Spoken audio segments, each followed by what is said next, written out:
Saudi Arabia और पाकिस्तान का strategic agreement हुआ है, इसकी बाज़गश अभी तक चल रही है। कल बड़ी इंपॉर्टेंट मीटिंग है, इसमें प्रेसिडेंट ट्रंप के साथ 6-7 जो बड़े इस्लामिक ममालिक हैं उनके हेड ऑफ स्टेट्स मिल रहे हैं।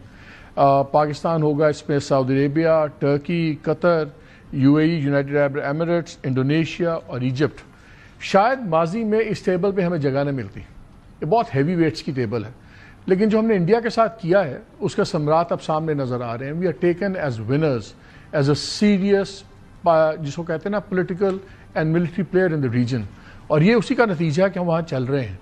यरूशलेम पोस्ट बड़ा ही एक बेन अखबार है इसराइल का, जब ये मुआहदा हुआ तो उसने लिखा कि ये मुआहदा भारत और इसराइल के लिए स्ट्रेटेजिक धचके पैदा करेगा।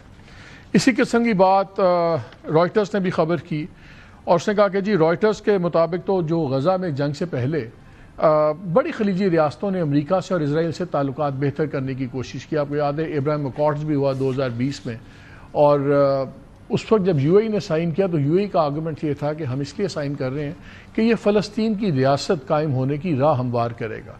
इंटरेस्टिंगली ये जब 20 सितंबर को सारे दोहा में मिल रहे थे पीर के दिन, तो 20 सितंबर को ही इन्होंने 15 सितंबर को ये हुआ था 2020 में एग्रीमेंट साइन।